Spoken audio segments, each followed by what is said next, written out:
Oui, il me semble qu'il y a deux choses un peu différentes, qui est le travail, enfin, créer un espace commun de travail où des gens peuvent se rencontrer, ce qui est le cas là des séminaires que vous faites, ce qui peut être le cas d'un colloque, ce qui peut être le cas d'un... Voilà, où ça c'est un espace où chacun arrive avec son point de vue, son discours, son expérience. Je pense que c'est très important, c'est en soi voilà, ça. Et il ne faut pas vouloir penser que ça, c'est l'alpha et l'oméga de la relation art-science. C'est-à-dire qu'il faut... Je pense que l'une des illusions de la complémentarité se tient à cet endroit-là. C'est-à-dire que là, c'est un endroit indispensable, mais qui n'est pas le tout de la chose. Qui est simplement un moment important, un moment, je pense, incontournable. Mais qui est un moment, et je pense que l'enjeu de ces moments, c'est que la façon dont différents registres ou ordres du discours se construisent soient reconnus comme tels. C'est-à-dire qu'un discours d'artiste est un discours d'artiste qui a, en tant que discours d'artiste, la même valeur qu'un discours scientifique et qui, autrement, apporte tout autant. C'est-à-dire que c'est un exercice de l'écoute, de la rencontre et du débat. Et pour moi, ça, c'est un premier endroit qui est déjà très bien. Enfin, voilà. Et puis, il y a un deuxième endroit qui est celui dont parle Cédric, qui est, à un moment donné, on fait autre chose, c'est-à-dire qu'on se confronte à un moment de la pratique. Et ça, c'est autre chose, c'est-à-dire que c'est le fait qu'il y ait une pratique qui transforme, déplace, reconstruit, parce qu'il y a une pratique, des opérations, des questionnements, des doutes communs, mais comme chacun rencontre dans sa pratique, sauf qu'à un moment donné, la pratique pense. Et le gros problème, c'est qu'on a un peu tendance à penser qu'on pense et qu'on a une pratique. Et qu'on a un peu tendance à oublier que la pratique pense. Et que ce qu'apporte, je pense, la relation art-science, c'est que les artistes sont, peut-être plus que les scientifiques, en prise avec cette réalité que la pratique pense et que parfois elle pense à leur place. Et qui sont donc confrontés à la nécessité d'écouter leur prof, enfin, de repérer à quel moment la pratique pense. Et pour moi, l'endroit constructeur, il est à cet endroit-là. C'est-à-dire, c'est comment on met en place une pratique, comment on pense sa pratique, mais comment à un moment donné, la pratique pense tout seul, et qu'elle nous emmerde, et qu'elle nous pousse, et qu'elle nous met dans une situation où ce qui émerge, c'est pas nécessairement ce qu'on attendait, que parfois c'est dérangeant, que parfois ça génère d'autres questions, que ceux qu'on va regarder à la fin, c'est pas nécessairement ce qu'on avait pensé voir au départ, et que des transformations s'opèrent dans ce cheminement, et que c'est ces transformations qui sont intéressantes. Voilà, Merci beaucoup. Je vais passer la parole peut-être à Vincent qui veut l'ajouter.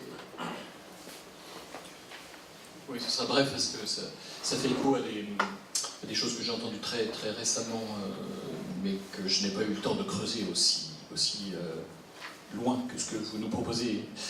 C'était en fait tout frais ce à quoi je faisais référence. J'accueillais hier soir au RISE avec mes collègues un certain nombre d'auteurs, et en particulier un duo d'auteurs d'un ouvrage qui s'appelle Dans la jungle de Calais, qui a été donc co-réalisé par une sociologue, Yasmine Bouaga, et par une autrice de bande dessinée qui s'appelle Lisa Mandel. Et je trouve que c'est une expérience qui fait écho, encore une fois, avec ce qui peut se jouer dans ce type de rencontre. D'abord avec cette idée que effectivement, l'objet a été co-construit entre ces deux jeunes femmes qui ont passé 6 mois là-bas. Donc ça, je pense, c'est déjà effectivement une démarche très, très forte de leur part. Ce qui m'a frappé aussi, c'est que d'un certain point de vue, elles se sont... oui, elles ne l'ont pas dit dans ces termes-là, mais perturbées l'une l'autre, dans le sens où la sociologue a été amenée à regarder peut-être des choses qu'elle ne voyait pas, et qui forcément sont données à voir à travers le dessin. Ça peut être effectivement des petites choses de l'ordre de l'appropriation de l'espace, même quand on est dans des conditions extrêmement précaires. Et effectivement, ça c'est quelque chose que Yasmine nous a dit avoir, d'un certain point de vue, découvert à travers le trait, le crayon de celle qui l'accompagnait, en l'occurrence Lisa Mandel. Autre chose qui m'a frappé dans ce qu'elle nous a raconté, c'était du côté donc, de la sociologue me disant mais finalement pour que cela parle dans un récit séquentiel, il a fallu qu'on insiste sur l'anecdote.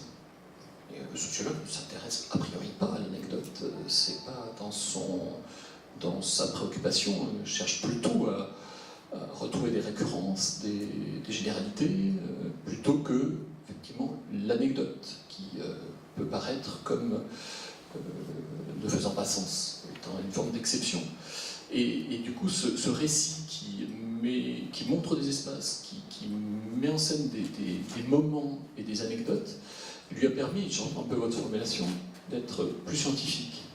C'est un peu vu parce qu'elle a intégré cette question d'anecdote pour la penser, effectivement, comme faisant sens. Voilà, en tout cas, ça fait un petit peu écho à ce que vous disiez à l'instant. Et en tout cas, c'est effectivement quelque chose qui montre que les lignes se déplacent, en tout cas, quand il se passe quelque chose comme ça. Est-ce qu'il y a d'autres questions? Moi, je voulais répondre un peu au débat qu'il y a eu, pour dire que moi, j'ai un peu deux têtes dans ma tête qui fonctionnent mal également. La tête de chercheur, anthropologue, et la tête d'un cinéaste. Et effectivement, ce décalage entre les deux pratiques, et le fait d'apprendre à travers la pratique, ça me parle beaucoup, parce que parfois, même quand on écrit de façon collaborative des scénarios, des films, déjà, on met en place une imagination visuelle, il y a des données qui sortent, quand j'ai fait ça avec des personnes migrantes avec lesquelles je travaille, mais après, même quand on tourne le film, dans la pratique, même quand on met en scène certaines choses, on te dit, mais non, ça on ne peut pas le faire, pourquoi? Parce que ça sort encore des données de la réalité qu'on n'avait pas encore eu accès, parce que ça sort vraiment avec la visualisation, la mise en scène. Et après, j'ai une question pour Alessandro et Pierre. J'ai pensé tout le temps aux petits monuments informels, par les bas vernaculaires qui se forment autour de la migration, par exemple, des arts tragiques, comme les Fées de Paris. Je viens de lire, parce que j'ai fouillé dans l'Internet, et qu'il y a les monuments spontanés qui ont été créés par la population en réaction au geste de terrorisme ont été préservés maintenant. Et j'ai pensé aussi à tous les monuments non étatiques, non publics, non artistiques, mais qui quand même sont très importants pour la territorialisation de certains endroits ou pour certaines moralités. Par exemple, les meurtres qu'il y a dans l'industrie du sexe, il y a des monuments assez informels mais importants. Est-ce que vous allez inclure tout ça dans le programme de votre programme de recherche?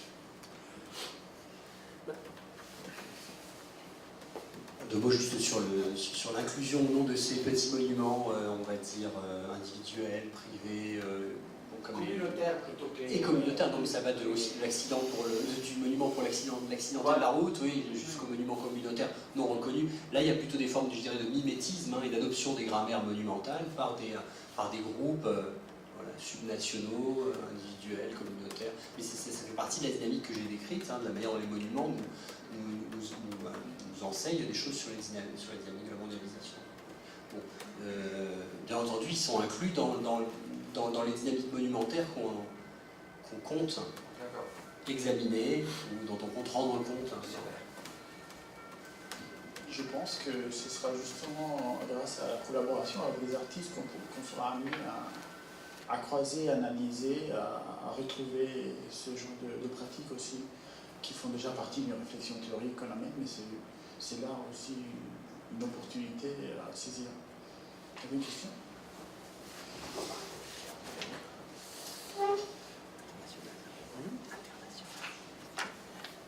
Merci. Je suis très impressionnée par ce projet qui est monumental en fait, en taille. Et J'ai quelques questions par rapport au cadre géographique. On n'a pas vraiment parlé de dimension spatiale. Pourquoi durant les Balkans, pourquoi en Méditerranée? Ça sera ma première question liée à ça. Comment vous avez choisi les cas? Quelle justification? Et aussi, comment vous avez choisi les chercheurs et les artistes? Est-ce que vous allez travailler en binôme avec, pour représenter cette diversité spatiale, sociale? Merci. Je n'aime pas te voir apporter le micro. Hein. T'es géographe. T'es géographe. Merci Claire pour cette question, mais j'ai le sentiment que c'est la deuxième fois que tu me la poses. Donc... on a